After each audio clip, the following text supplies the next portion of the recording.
time limit. So we are going to get started. I'm Cindy Jerome, I'm the town moderator. You are at the information meeting about the Lydia Taft Pratt Library budget. The library has prepared a PowerPoint for us. I'm going to ask you folks to move through it as quickly as you can so that there can be discussion and questions at the end of the presentation. Okay? I'm hoping that people at the table or who will be seated at the table in a moment can introduce themselves to everybody, your name and what your role is. Want to start, Dave? Sure. Are we beginning or we're just introducing ourselves? You're introducing yourselves. Okay. Hi, my name is Dave Shotland and I'm on the Board of Trustees with the library. I'm Joanne McClellan. I'm a volunteer with the library and an advisor with the implementation of grant and a co-author of grant. I'm Linda Burns. I'm a library trustee and the treasurer for the library. Do I remember you from last year's town meeting, informational meeting? Yeah, I was the one who introduced yourself and we were all like, a volunteer! Wonderful, that's great. And we have BCTV here and Todd. Yes! Do you want to introduce yourself or shall I introduce you? You can introduce me. Todd Davidson, our technology master and also the chair of the Dummerston Selectboard. So, ready to go into presentation? Yeah. And Well, I did go to presentation, but I didn't want it. So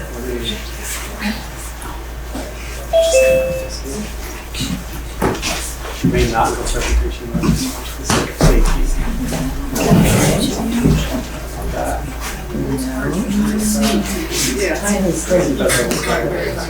Maybe turn the light out. Would be easier. that's a good idea. Oh, and better manage to find a light for this hallway. There's one light switch. It's There you So the go. rest of the next two just. yeah, I'll sit up there and do it. So we'll see how it goes. Can you put it on a slideshow? Yep, I'm trying. Oh, okay. Yep. Sorry. Nope, There's a fine. lot of fine print to this, so Yep. some of you may want to move your seats forward. Is this the same one we read at home? Yes, this was sent out by Lori earlier. And it's supposed to be about the budget and the money involved, right? Not so much promoting any agenda, it's just. It was advertised as an opportunity to discuss the budget. The library has included a good bit more in their presentation, which is why I'm asking that you move, especially through those parts as quickly as you can, so there's time for questions. Thank you. Anyway, let's start with it as is an hour, just for time. I'll try to get it. Okay. We can advance the slide then, please.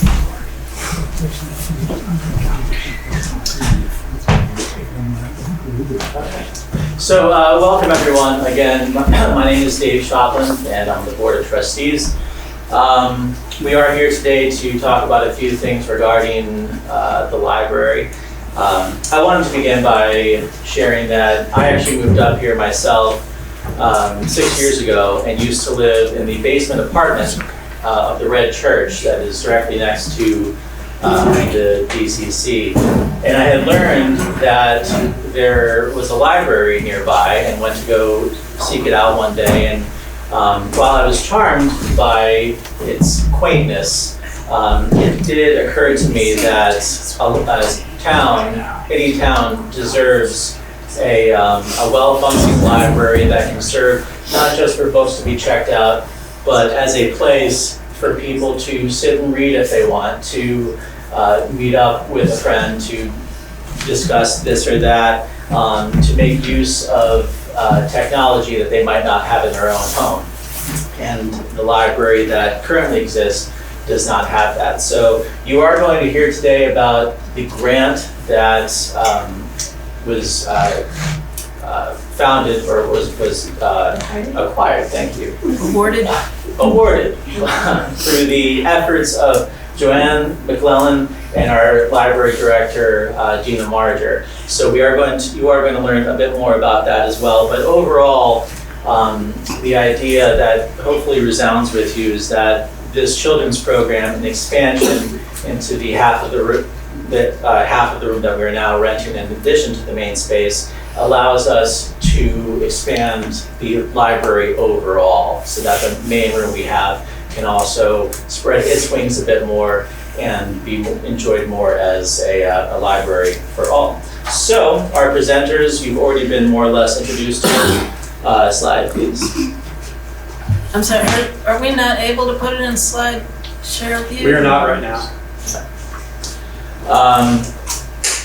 So yes, our presenters are Joanne McClellan, who is a Brattleboro resident, but currently volunteers at the library and co-authored the grant, and Linda DiCarlo Burns, who is our newest board member, and as I like to say, kind of our MVP.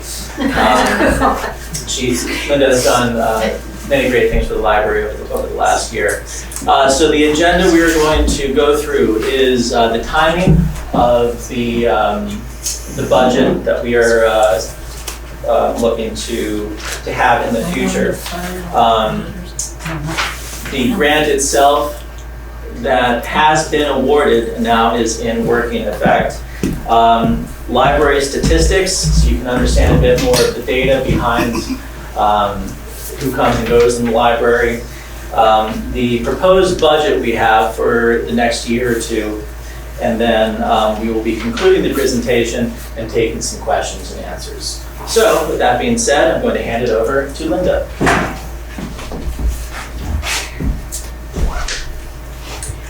So when we were talking about the budget, the first thing that we realized with all the questions that we were getting is that the timeline was really confusing. The grant was awarded in our current year, which is July 24 through June 25. The grant goes from January 25 to September 25.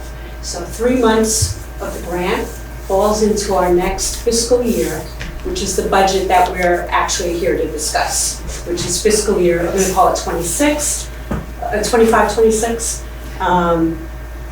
And when we were preparing the budget, the numbers seemed really fluid. And the reason for that is because we started to apply for the grant in September.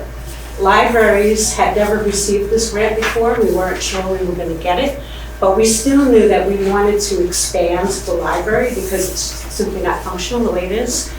So we kind of built into the numbers a little bit for the expansion.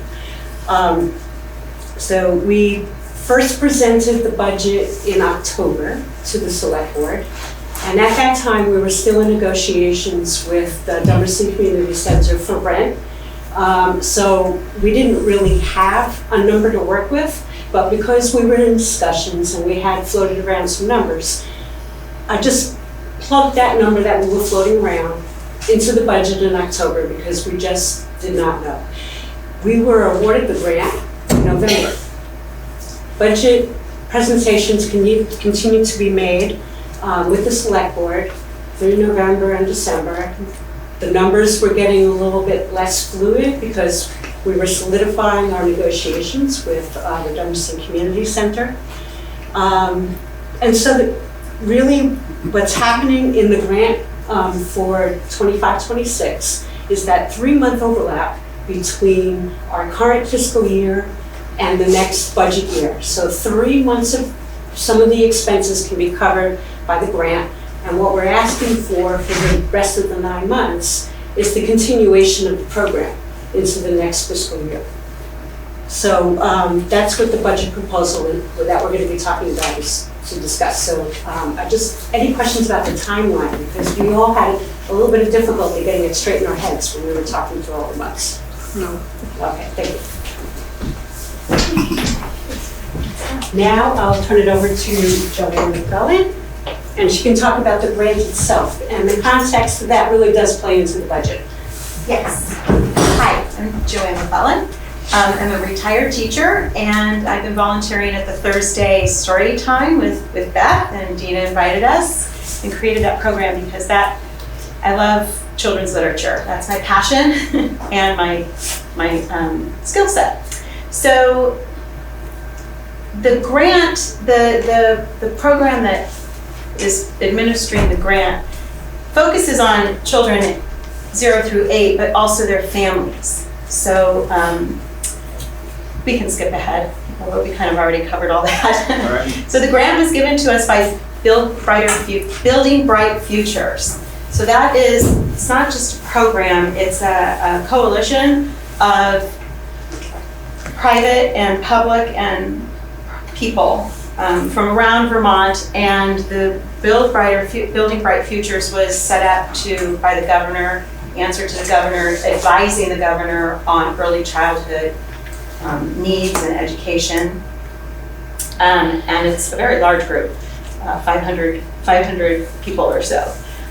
So you can see this map shows all of the awardees, the grantees from fall of 2024. So these grants are dispersed to communities and programs all across the state. So we qualified under the focus, increase access and provide equitable access to early childhood services and programs. So VECF is actually the fund, Vermont Early Childhood Fund. So that's like where the money is parked. And then Building Bright Futures has a lovely lady, Michelle, who administers the grants. Okay, next grant. Next slide. Not the next grant yet. So a community library, as you know, supports children in many ways. I think the biggest part, I don't know if you remember when you were little, but going to the library was like an adventure for us. It was special like church, but we didn't have to sit quietly or as quietly. And we could like ditch our mom in the adult section and go find the kids section and lose ourselves there, me and my sisters. And so it was such a special place to go. And we met kids of different ages, which was great for us. And I think that's the biggest piece is that from our end, we're promoting literacy, but from the kids' side, it's a place where they can go and have fun and explore their interests. So the library literacy program, literacy is the art of communication through speaking, listening, reading, writing, and the development of that.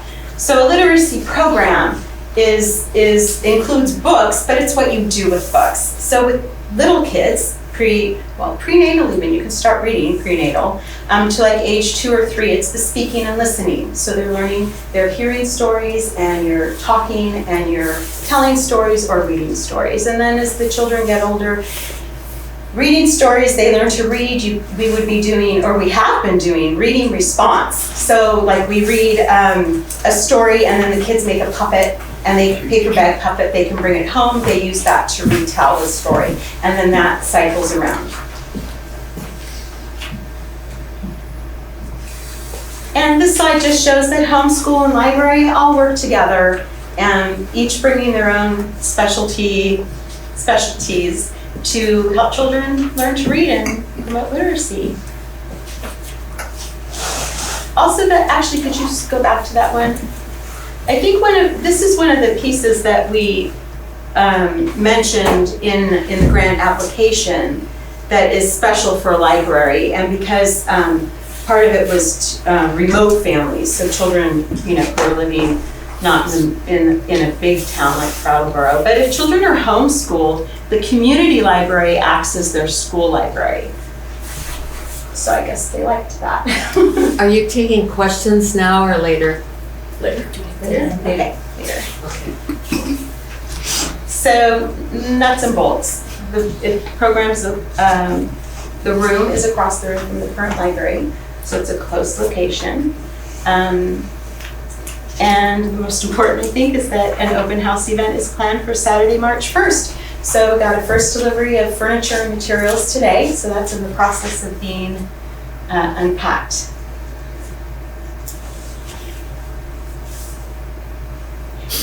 I think one of the things to stress with that also is that the grant does provide, what can the grant, what can and will it pay for?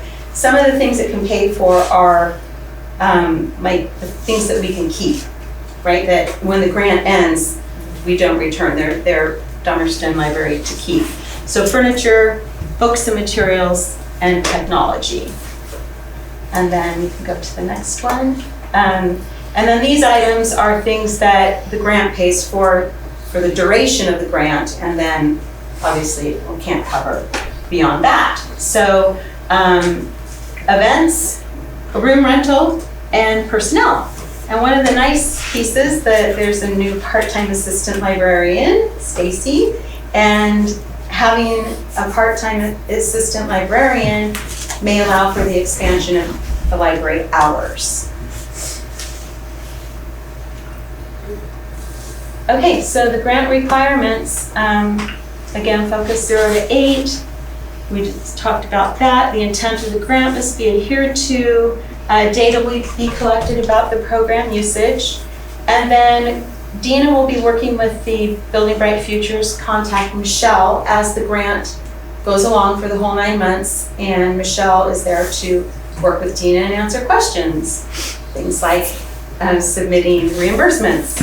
And then another requirement is that a representative needs to attend the monthly BBF meetings, which I happen to already do. So that's one less thing Dina has to do now. I'm sorry, I just want to say that, I'm sorry I didn't mention this last night. There's one other requirement, which is that we'll have to do reporting at the end of the grant and potentially midway through. They haven't decided about that. Okay. So then we had some community, Linda had some people sending some questions. So we put together a few slides to maybe pre-answer some questions. So public library versus school library. Community library, you see children of different ages, so you see peers of different ages. The community library has a year-round schedule. Families visit together, and there are other things other than checking out books. You can get museum passes, it's a gathering space, etc. And then some of the comments we've heard as we've been talking about this are people have been wanting a larger space for years. Dummerston needs and deserves this, the kids do especially. It's nice to have a place, it will be nice to have a place to hang out, especially winter days, to bring your children that's not home, because there isn't anything else like that in Dummerston, and then maybe even the hot summer days. Okay, so Lydia Taft-Pratt Library representatives, we're excited to be part of this statewide collective, and we thank Building Bright Futures, who's provided a wonderful opportunity for the town of Dummerston and the Lydia Taft-Pratt Library. So that's it for me. Thank you.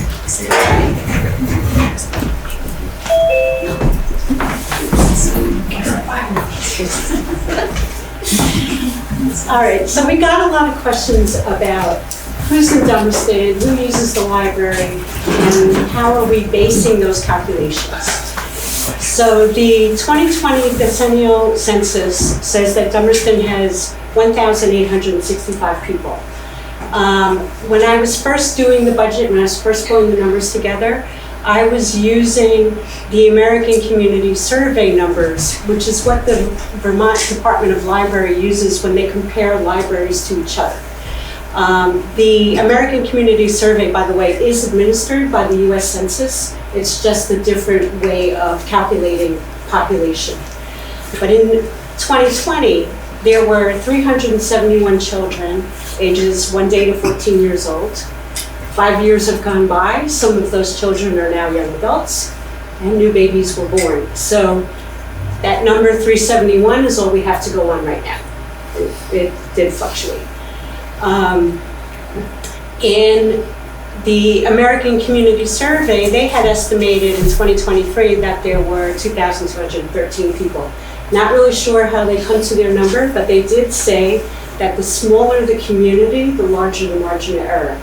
So again, we're only going to use that number when we compare ourselves to other libraries, but not for the budget to figure out per capita spending.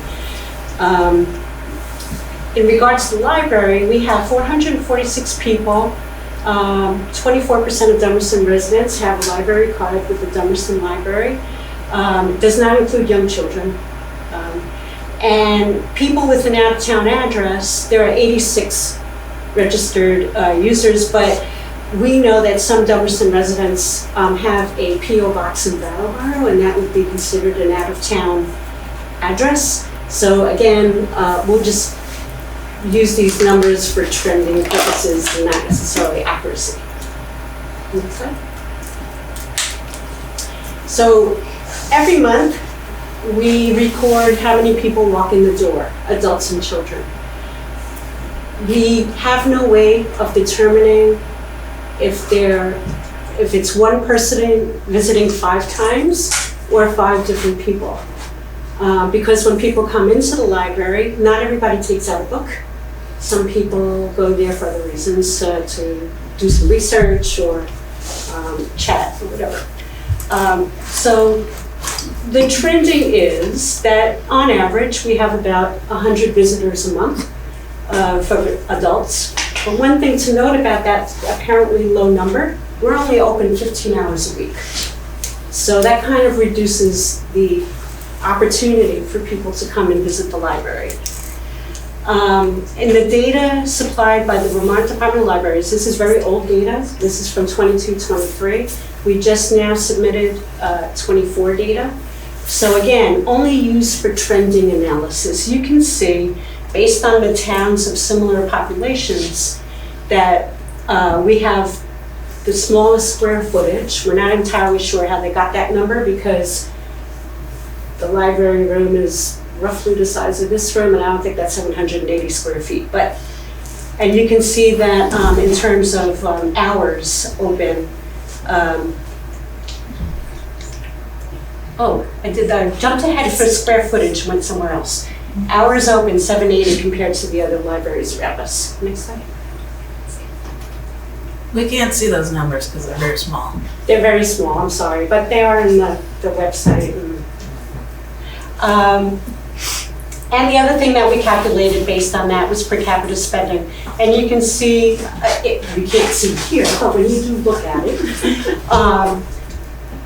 the other libraries, their municipalities invest a lot more into their libraries, and Dummerston has traditionally invested into ours. Next slide. So the library is located in the Dummerston Community Center. It's a town-owned building. It's rented to the Dummerston Community Center, which is a nonprofit organization, for $1 a year. And in return for that, they're all volunteers. No one of them is paid. They are responsible for the utilities, the repairs, the purchases of insurance, and just general all-around maintenance. They put a lot of hours into that effort.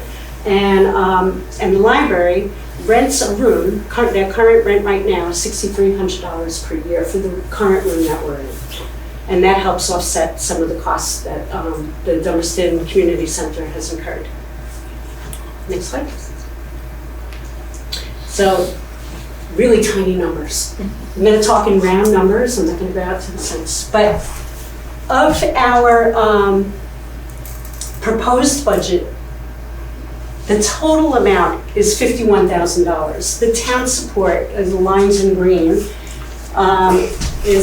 we're asking for $42,000. The difference between the 51 and the 42 are the generous donations that we receive from the community during the annual appeal, and that pays for books, it pays for programs, it pays for library passes, the efforts of the Friends of the Library's Friends, which is Friends of the Library group. They do their annual fundraising. That contributes to the other operating expenses of the library. What the town support is paying for is salary, rent, telephone, and insurance. So we're asking for a large increase, and we're asking to go per capita spending based on the 2020 census from $11 per person per year to $22 per person per year, roughly the cost of 2 slices of pizza and a Coke. Next slide. So right now, in the current fiscal year, the budgeted expenditure for library support, the town support, is 4% of the general funds, and that's not including the highway funds. That's just everything left over after the highway. And the increase will include the library director going from 16 hours a week to 20 hours a week. We had a $900 increase in rent. And then we want to continue for the 9 months that the grant doesn't cover the assistant librarian, who, by the way, does have early childhood learning experience, which is one of the requirements of that staff member. We also are renting an additional space, which is half the room directly across from the current room. And that cost of expansion will be $3,375. And that's not necessarily the final place where the library will expand to in the future. We're continuing conversations to figure out the solution of space in the Dummerston Library.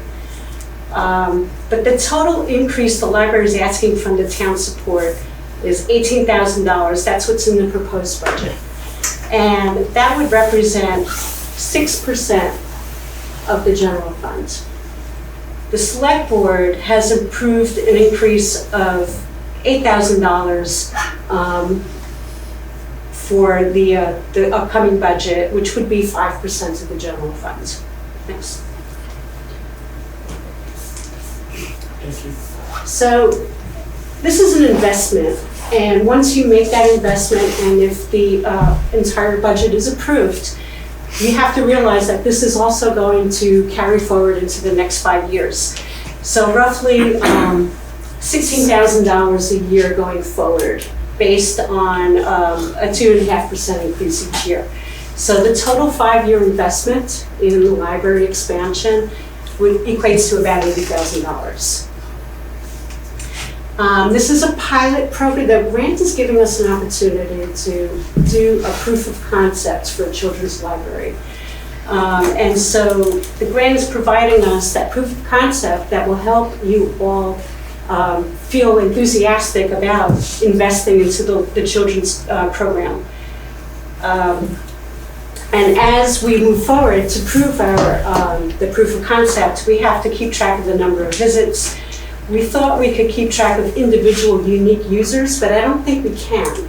But we can show you that on average, if we went from 100 visits a month to 300 visits a month, more than likely more people are showing up. And this data is going to be used in the following budget cycle. Okay, Dave? I'm just gonna stay right here. So this pretty much concludes the presentation. You know, I like the idea of this being an investment into something that can benefit the community for years to come. If you think about all the wonderful things about Dummerston, the one thing we don't have is a decent library. We are a one-horse library right now, as we might put it. Can you go back to that slide? Oh, Yep. Sorry. Yep, no problem. Overall, the library is well overdue for an expansion. You know, we're in one room, and this town deserves an actual library that is more than one room. Ideally, at some point in the future, maybe its own building, but that's dreaming big. It does not serve our community right now as is. If you've been in the library, I'm not sure how many of you have ever actually been inside the library, but there's nowhere to even sit and read. If you find a book, there might be a folding chair, there might be some children's chair, a couple of children's chairs, but nowhere to sit and comfortably read. Again, what we're doing with the children's program is not just building the children's program, but allowing the general use of the library for adults, young adults, and teenagers to also expand as well. And that's about it. Thank you all for sitting through our presentation. Thank you. Thank you. So just for the sake of clarity, as I understand it, somebody is going to stand up at town meeting and make a motion that the budget be changed to add 11, 12,000 to the budget and designate it for the library. That's right. Okay, all right. Who has a question? Hi, I'm Michelle Chartier. I'm not a parent, never had a child in school here, and I've lived here over 30 years. Paid to have the school kept going, paid to have the library kept going. And so I don't really have a sense of how this makes it different for the average taxpayer or the average parent who has children who maybe use that library. So you're welcome to speak to that. What's it gonna do for me? I mean, like I already said, I don't use the Yeah. school, so Right. Well, the current space where the library is in, I've been in it. it's doing all things for all people. And we're hoping that by breaking out the children's portion into a different space, the main room, which is now the only room, will have a little bit more breathing space. You will be able to have a small meeting. You will be able to sit down and read. You'll be able to browse comfortably. When I first moved here and I paid my first visit to the library, there were 3 people standing next to Dina's desk, and I could not get past them to go look at the books. Whoops. You know, they were chatting, they were having a great time, and I didn't want to interrupt that. I introduced myself, shook hands all around, and left. But that's just to give you an idea of how confined that space may feel when you walk in there.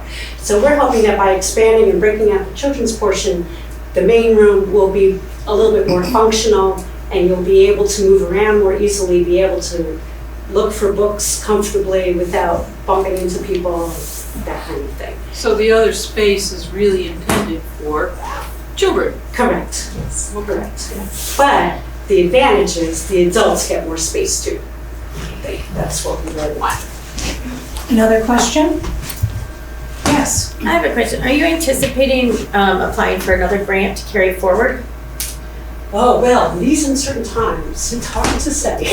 Trust me, I know. But I'm just wondering, I think, because I see all of a sudden at the end of September or October when the 3 months run out, Yeah. that we're going to be saddled with a big salary increase and things like that in the budget. I'm just wondering, is there any way to do a continuation on the current grant?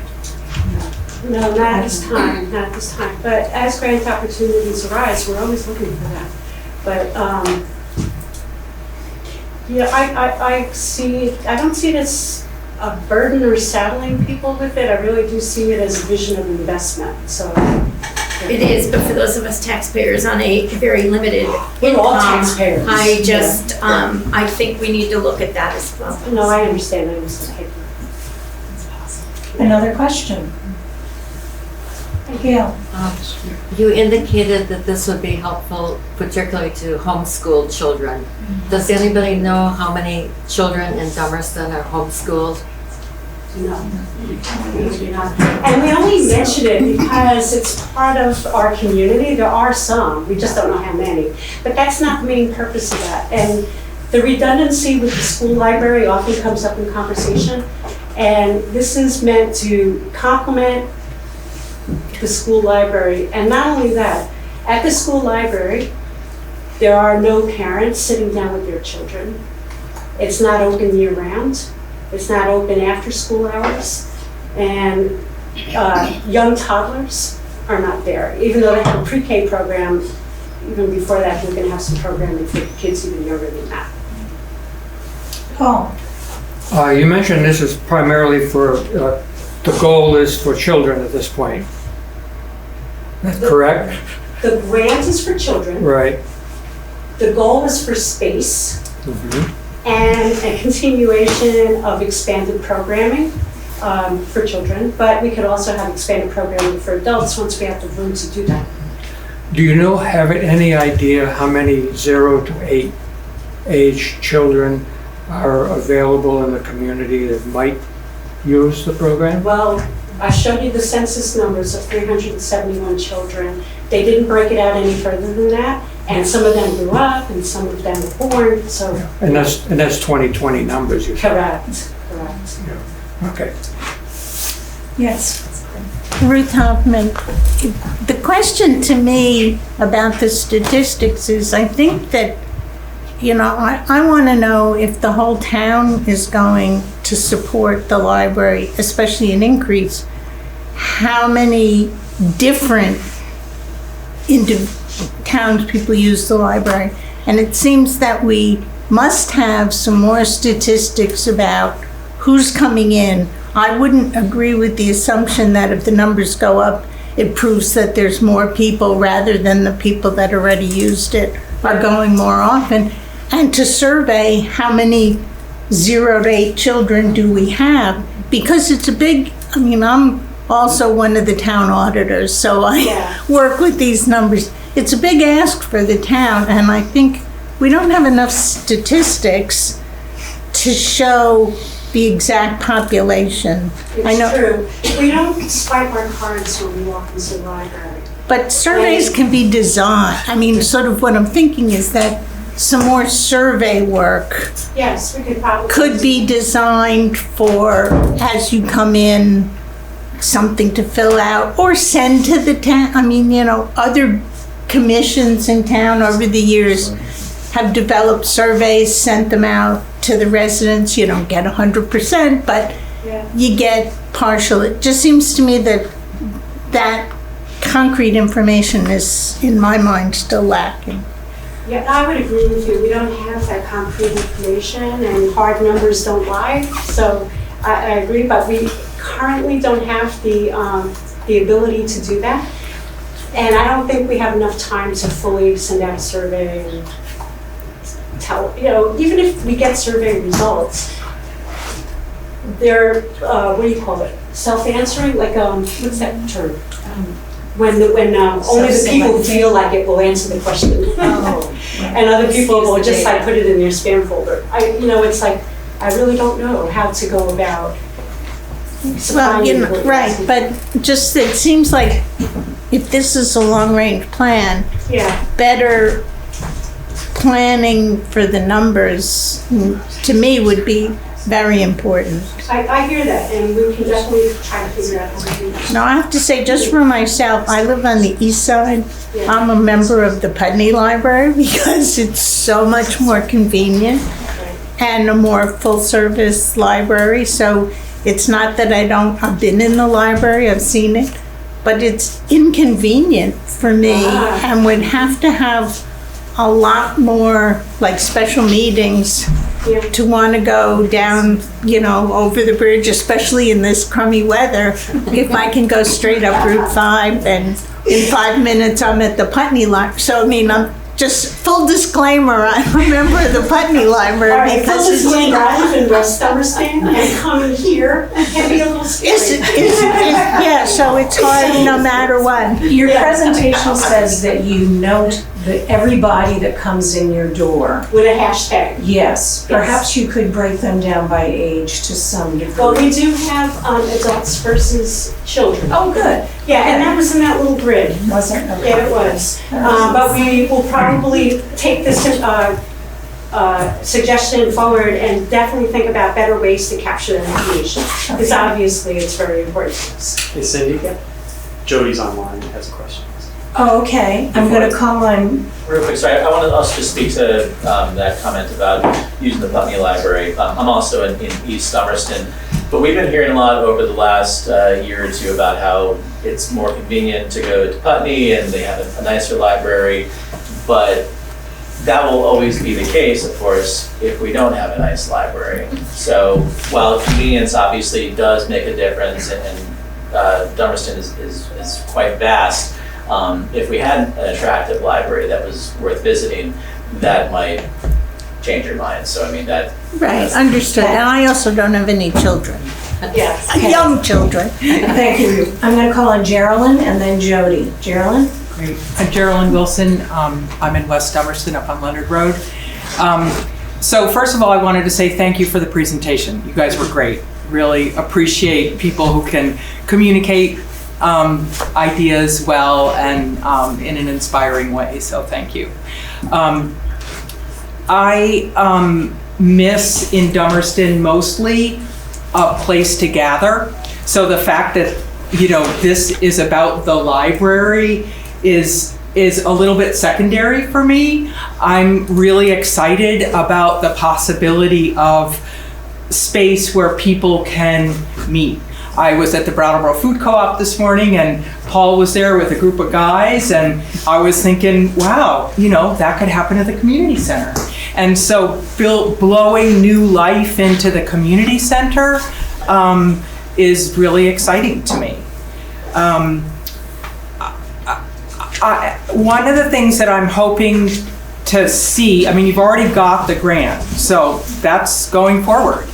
And I'm really interested to see how many kids 0 to 8 are going to use the program, because from my personal experience, I'm curious how many kids aren't already in daycare with 2 working parents, and you know, they're already occupied from 8 until 4. And so who is it that's going to be using this program? So I'm hoping that you'll take advantage of the fact that you've got the grant, you're going to do the program, who's doing it, and really mine your experience for that data, so that then we can convince ourselves, yes, this is really an awesome program and we want to continue to support this kind of thing. No, thank you. Thanks. Do you want to comment on that? So part of the tracking of the grant is that Dina will be devising data gathering with Michelle, the woman from Building Bright Futures, to address those things, and then also whatever isn't covered by that the library board and Dina want to know. Any ideas on that type of thing would be great. But it's not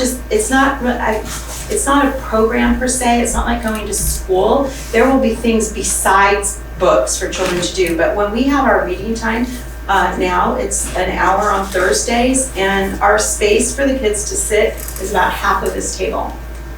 So we can put 4 children at the most in that little area for reading time. So in my opinion, you know, we have a big corner. If those 4 kids are the only 4 kids there still, they have space where they can sprawl out. They can lay on their tummies or whatever. So hoping lots more kids come, but you know, we'll find out. But just having that more space for the kids who are coming, they are so excited. Jody's question.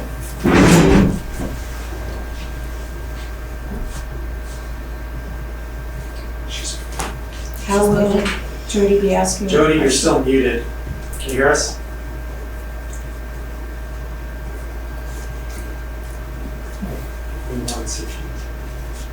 This is the quietest she's been in a long time. Only her husband can say that. You can hear us, that was Paul. Clarify which Paul. She can hear us, but her audio's not working, so we'll move on. She could maybe type Did a you chat question into in. the chat? Yeah, if you want to type a question in chat, Jody. I'm unmuted now, right? Yeah. Okay, this is a different Zoom than I'm used to. Jody Normando, and we've lived here since 1970. I have a library card. I've never used it. So I'm wondering how many other people have cards there who've never used it and who maybe moved out of town. I'm all for anything for the kids and literacy and library, etc. I'm also very concerned about increasing costs in the town budget. The town budget is up 12%, I believe. The school budget's $68 million. And Dummerston is going to really get hit by a 6% increase on the school budget because our properties are so expensive. I am very, very concerned with increasing these costs. I also what I would like to see happen I happen to go to the Brattleboro Library, and I know, as Ruth said, she goes to the Putney Library. Both of those libraries are excellent. The Brattleboro Library has a great children's program. The Putney Library has a great children's room.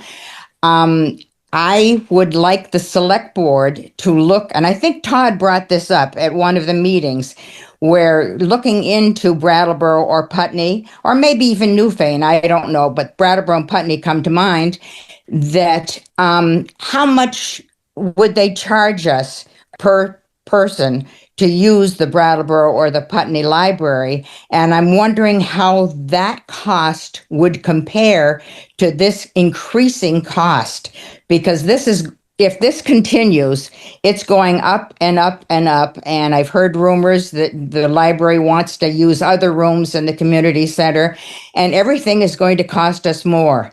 So I am suggesting looking at some other alternatives.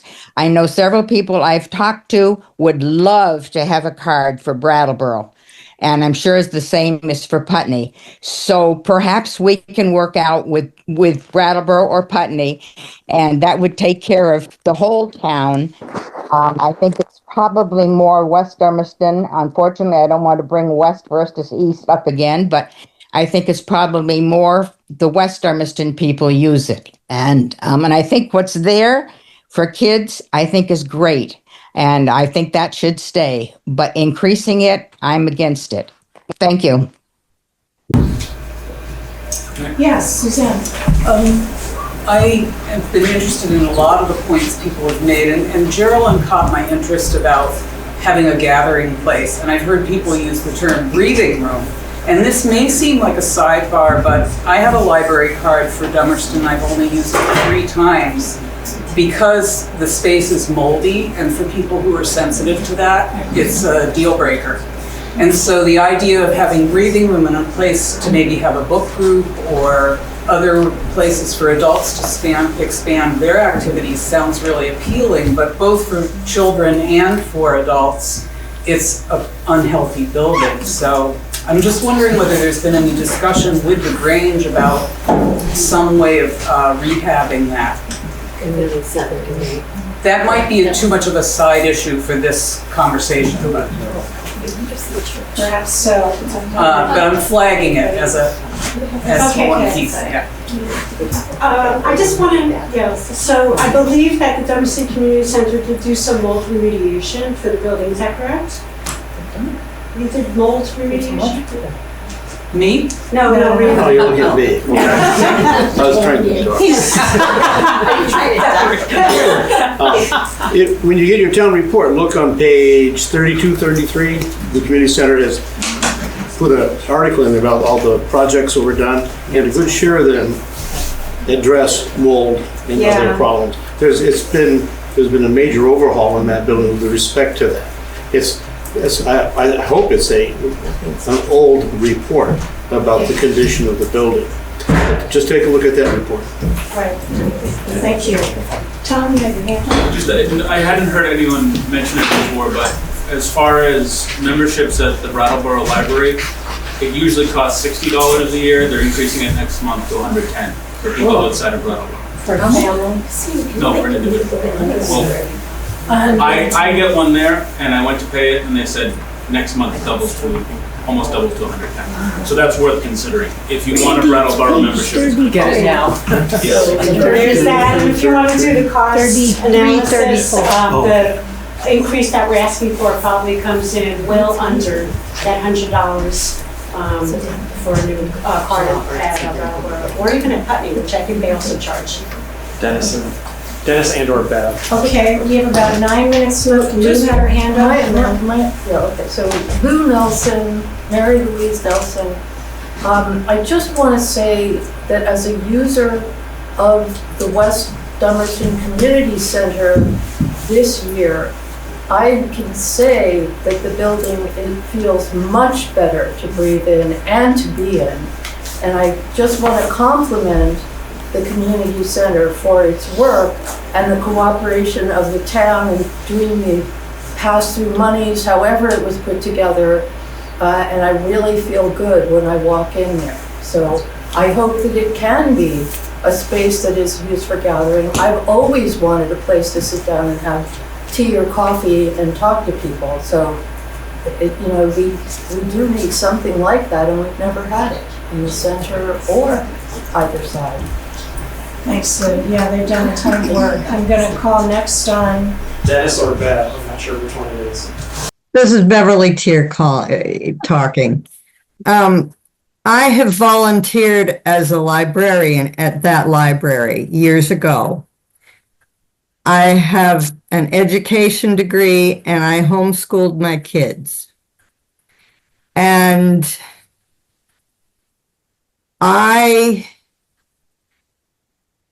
when I'm in a group situation or when I was in a group situation, it was not conducive to sitting down and reading with my kids.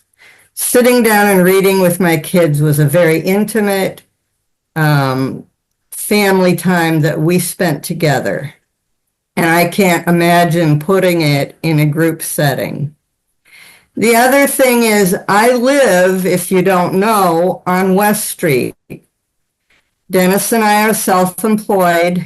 We walk every day, but because we're self-employed and we get interruptions, we walk at different times.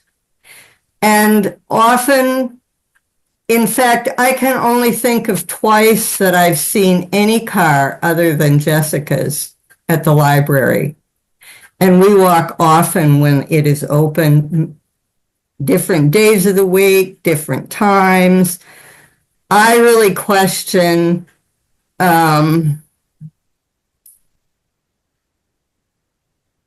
why we're expanding something that's used so little. And I agree it would be nice to have a place to meet as adults for a cup of coffee or whatnot. I think we need to look at how hard we've tried to keep business out of Dummerston. You know, if we would loosen up a little bit and let somebody come in and have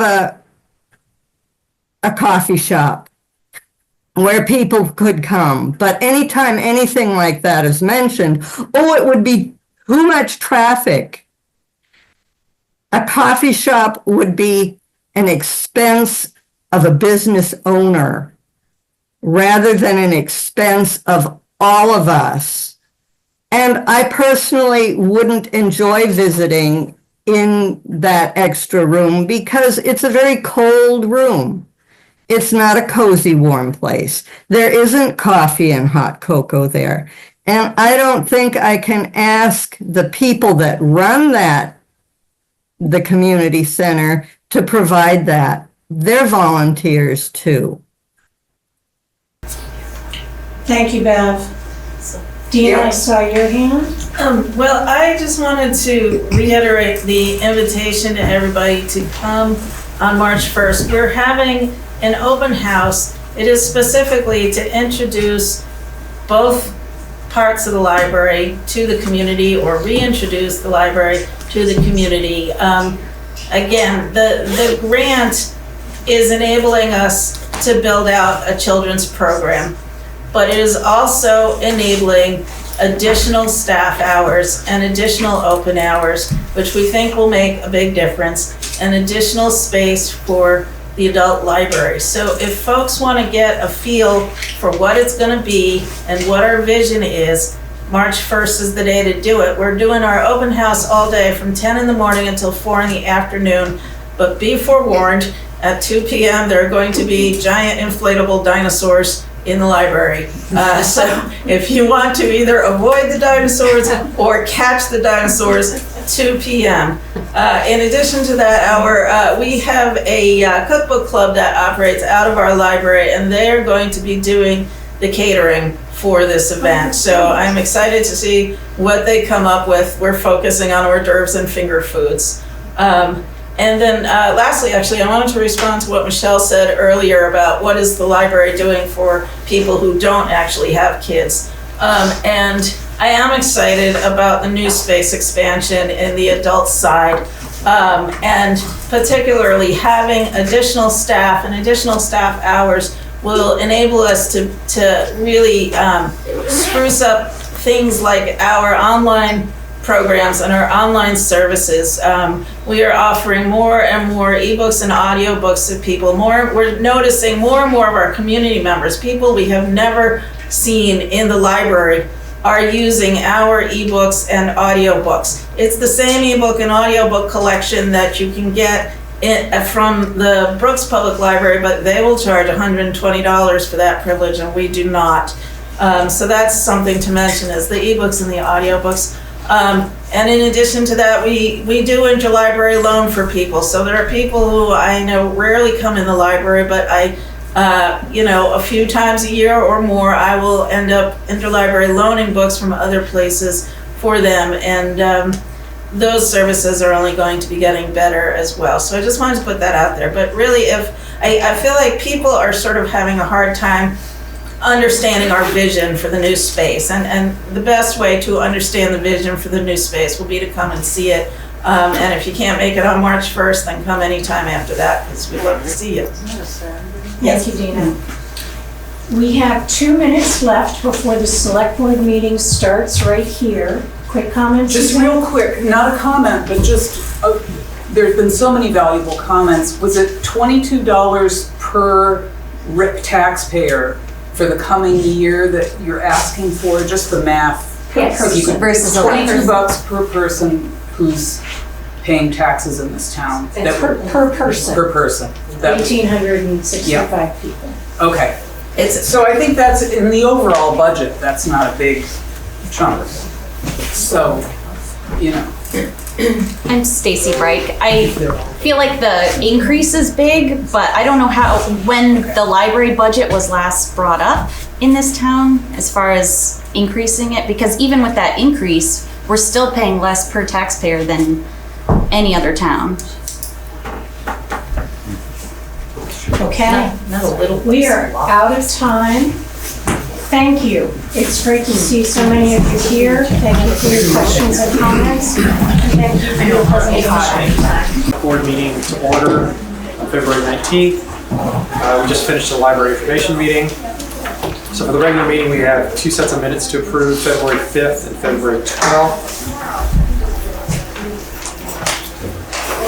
Go. I'll make a motion. Meeting minutes. Do you want to do them separate? Nope. We're all here. February 5th and February 12th. I'll second that. Any discussion on that? All right, all those in favor of approving the minutes of February 5th and February 12th, say aye. Aye. Aye. And noes? There's only one set in there, so we'll have to do 12 later. Warrants. So we have 2 warrants, warrant 7. Sorry. Oh, it's really, they're probably in my pile of stuff. I didn't see them. Did they have anything? No, they're not in there. I don't think you did. All right, no worries. If you find them, we'll get them to you. Thank I know where you live. I'll just come through the woods. Okay. Warrant 17, warrant 17P. I'll make a motion, we approve warrant 17 and 17P. I'll second it. All right, any discussion? The 2 warrants, 17 is normal expenses, it's $26,015. There's nothing huge on there, payroll transfers, Roberts Energy for diesel fuel, nothing out of the ordinary. And 17P is payroll, $14,175, also about normal. Any further discussion? I forget, was that invoice that you emailed about, was that in there? Did we get to the bottom of that? The double one from last. That was with Chris. No, it was Pete's tire barn that you Right. emailed about. And it sounded like they were both legitimate invoices. But I don't think they're in here. Yeah, I didn't. That's what I didn't remember if they were. I thought they were last because we tabled it. Yeah, we did table it. I thought we tabled it. I'll follow up on that. I'm pretty sure that Chris paid them after they investigated it. Okay. All right, all those in favor of approving warrant 17 and 17P, say aye. Aye. Aye. All those against? Do we need to then retroactively approve that Pete's invoices? I think we tentatively approved them after his Do you have the investigation. minutes? How was Their it? minutes are right here. These are from the 5th. Let's see. Florida payment prospect hill fund, payment of warrants now. There's no note. It says Chris will hold the liability waiver until signed, which we can talk about in a second. Oh, I thought there was something in there. Well, that was actually 2 meetings ago. That wasn't last meeting, last week's meeting. The last meeting was a joint meeting with Putney. Right. I mean, the last. So it was our last Two. The last full meeting. Yeah. We'll have to follow up on that. I don't remember that. I mean, I was in DC for that trip, possibly. All right. So we covered those. There is I did approve verbally a warrant. Somebody overpaid their taxes, and Chris wanted to pay them, give them a refund. So that'll show up in the next meeting for us to all sign. ARPA funding, anything exciting? We're out of money. It's all allocated. Lee's breaking more trucks. Yeah. Visitors and public comment. Anybody have anything that's not on the agenda? Yes, that would be me, Michelle Charrier. And I'm only taking advantage of the fact for 2 reasons. I was here, and I think it's your last meeting before the town meeting, correct? That is right. And rather than just, stand up and blurt out to the rest of the crowd on March, whatever it is, I'll ask my question now. It's real simple. I went through, what's being proposed for the budget, and I'm looking at page 28 and 29. And so really what I see in terms of the fact that, the taxpayers are, of course, going to be faced with a noticeable increase, noticeable. And the biggest chunk by far falls into fire department, am I correct? That is correct. In fact, including the fire truck, that's more than the overall increase. Yeah. And so the next smaller increase, everything else was really quite remarkable. You guys did a good job on this budget in terms of keeping it level, or in fact even less. So I was really impressed. So it's only also the library that comes in between $8,000 and $11,000 different. That's not a lot, but so between those two, that's where all of the increase falls, if I'm correct, right? That's pretty correct. So the fire department, just so in case you're talking about the coffee house, so the operating expenses for the fire department, their operating expenses didn't increase. Or what? Their operating expenses didn't increase. Right. The increase is we've agreed to pay their operating expenses instead of offsetting it with their fundraising. Right. So that's why that's increased. So the town's finally taking over for its firefighting capability. Well, there's the next line, which is the $40,000 is for capital fund. Mm-hmm. So we've sat down with them and gone through what they need over the next 5 to 6 years, because we don't want to get hit with a $190,000 bill for 2 years. So we balanced out a certain amount every year to give them. Right. That then includes what they fundraise Okay. to get them to be able to buy things they want to buy. If they have fundraising that covers that $40,000, then we'll take it out of the budget next year. So the fundraising can bring the budget down based on what they're doing. And then the fire truck is also.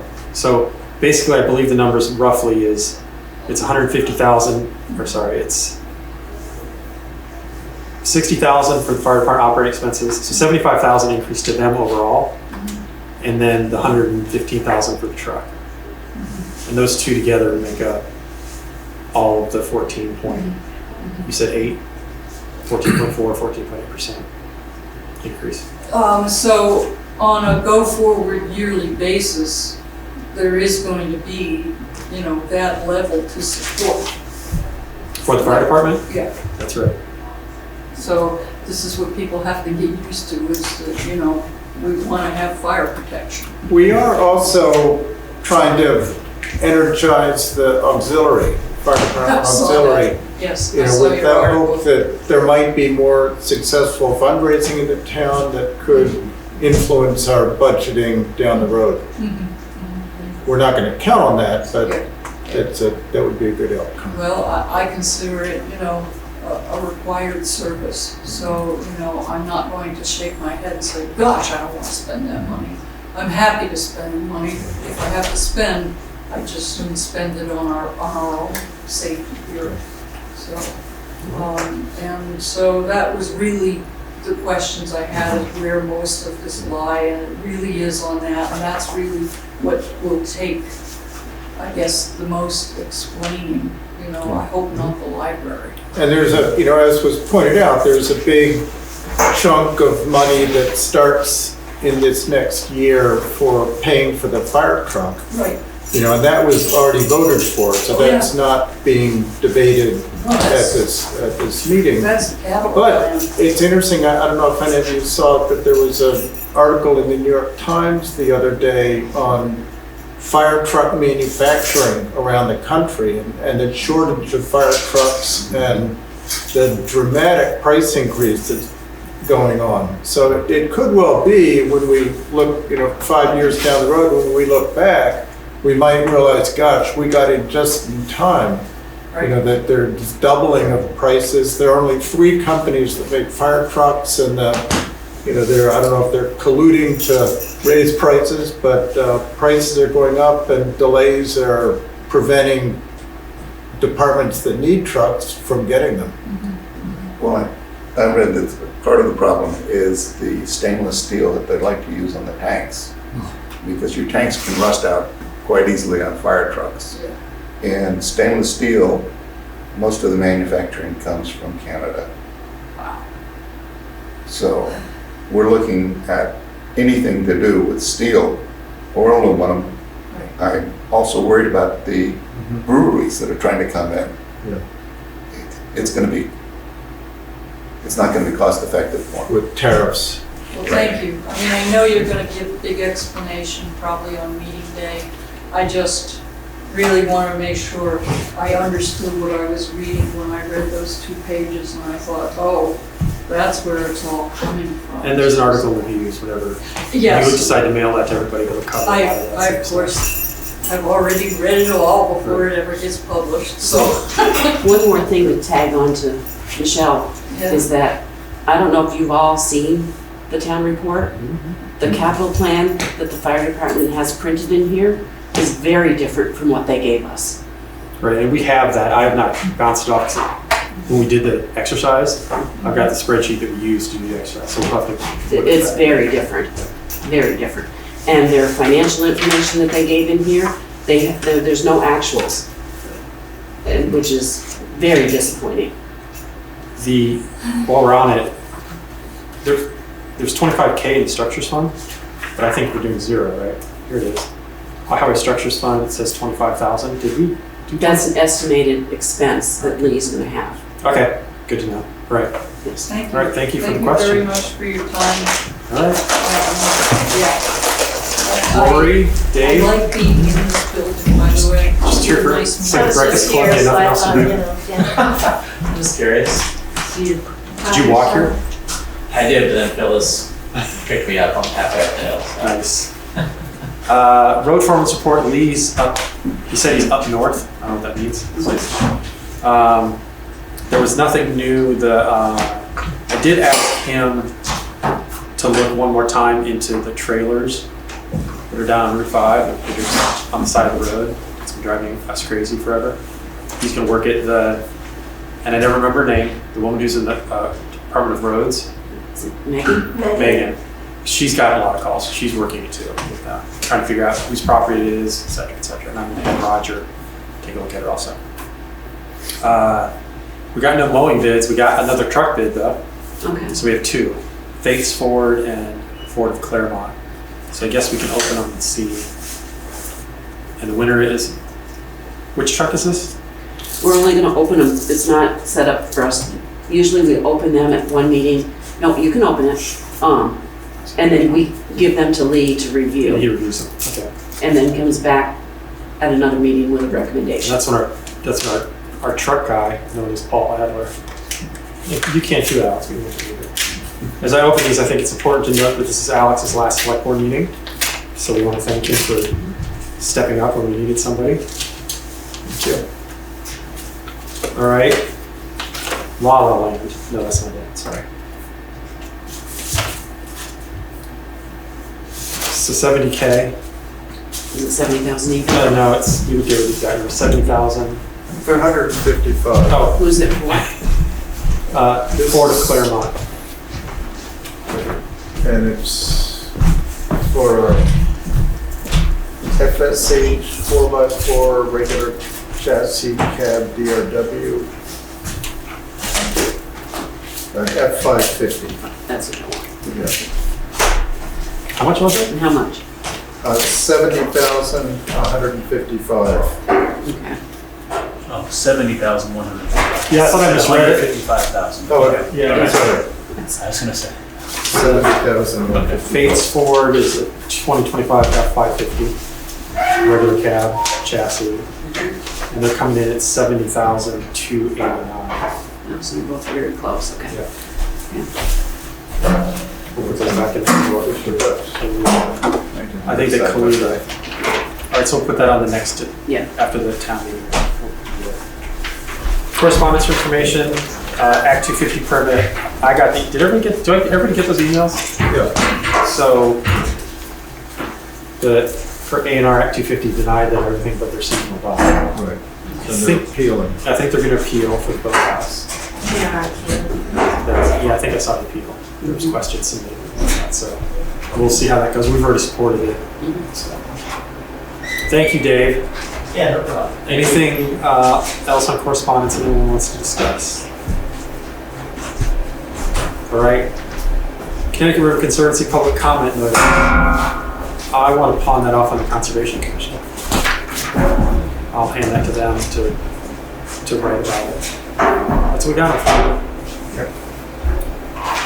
New business. I think the articles aren't ready from Cindy. Did she say what she said? No, usually we'll take the articles that are in the book And assign them? and assign them right now. Yep. So for you new guys, there's like, what, 9 articles? We'll just assign, you just want to read the article at town meeting. Exactly as it's printed. And then people will discuss it, vote on it, and we just assign them. And Cindy will send us, she'll email us exactly how we're supposed to word it at town meeting. Right. So you're reading a cue copy. Are they in? To the very end. I just want to mark. All right. So, do we start Article 2? Did Yes. she cover 1? Okay. Yeah, well, that's all the voting, so it's. Do we just want to just alternate all the way down? Or does anybody have any feelings about an article they really love? Typically do the budget. All right. So Article 4? Let's do this. I'll do Article 2. Okay. And I'll do Article 3. Is that? All right. I'll do 4 is capital fund. 5 is the truck. Paul, you want to do a truck? Sure. You'll do Article 5. You'll get all these notified. So, fire truck. Paul will give you another truck. You're a truck guy. And then I'll do 7 for the general fund. I'll do 8 for the highway fund. All right, Alex. Blasting. It's rare that you get a chance to do the blasting and crushing fund. It's your last one. So we'll do Article 9. What's left for me? Well, we have 3 more to go. So we have Highway Structures Fund for $25,000. That's exciting. That sounds good. That's Tom. I'm putting you as a TH. Evening Star Grange tax exempt status. That's a hot one, Tom. And exemption for Green Mountain Camp. Anybody want I can do Usually that. Mark Reynolds is there. I'd say, yeah, I think if Mark's there, he'll do it. If not, I can do it. Okay. All right, good. We'll make sure everybody's got the. We'll print out what Cindy sent us and put somebody's name in front of everything and have those printed and ready at town meeting. So that's easy. All right, Rural School Board Community Alliance. I did get the email. He's going to come next meeting. Oh, I didn't know that. Okay. Yeah, we were going to talk about. I asked Jody for more information, which is why I kept it on there. But if he's going to come, kind of give a little brief on it. More people may want to attend, so we'll add it to the agenda as a presentation on. So he can have 15 minutes, 20 minutes to explain. When at our next board meeting? Our next board meeting. Okay. So There were a couple of articles about it in the former yesterday or the day before. You might want to take a look at those. Yeah, he forwarded. I'll forward. I don't know if everybody got it. I'll forward. I think everybody did. He had a document attached that's got a lot of information about it too. So we'll definitely look at it. I just want to give everybody a chance to be there if they want to hear it. That's the end of the agenda. There's no unfinished business. Does anybody have anything else they want to talk about while we're here? Coffee, tea, banana bread? Todd, Yeah, oh, Jody Normandale, go ahead. I figured out how to get on now. Yeah, that's a problem. I couldn't quite hear. You're putting the Alliance on the next agenda? Yes, because we have somebody who wants to come talk about it. Tim Macy. Tim Maciel. And so I wanted to make sure that everybody could come if they wanted to listen to him. Okay, I thought he was coming to tonight's meeting. Okay, I misunderstood. He asked. He didn't ask it till after the agenda was published, and I didn't want to change it. Okay, I just wanted you to know that the Alliance is moving ahead. They're having a big press conference, I believe, tomorrow up in Montpelier. And so if anybody hears anything about that, that's what they're doing, announcing. And I haven't read the information yet myself because of these two meetings tonight. But, and you did get what I sent you from the school board, correct? I did, and I will watch the video. Have you passed it on to everybody else? I will pass it on to everybody else. Yeah, if they want to watch it, because I think, it's interesting. So thank you. So you can go ahead and get rid of your meeting tonight, and I'll try to figure out how to get out of here. Okay? All right. Thank you, Jody. Thanks, Jody. I'm trying to think if I have anything else. Oh, yeah, executive session. What's that? I want to do an executive session. Oh, okay. I dropped the language on you, sorry. Yep. Well, you gotta pick you can't just. I got to pick a clause. Yep. It's about personnel. Okay. I have the right wording.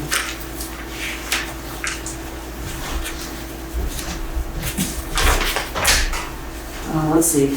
I'll make a motion that we enter executive session as provided in Vermont Statute Title 1, Chapter 5, subsection 2, 313A. What was it about? Town employees. That would be number 4. I can go with number 4. Yeah. All right. Yeah. So you turn the recording off, big man? I'll second that. All right. We have to vote on it? I think we're still on Zoom. Yes. Yeah. We're still on Zoom. Have you entered executive session now? Yeah. Voted. What am I saying? I'll move that we go into executive session. I just sure did. and you All those in favor say aye. seconded. Aye.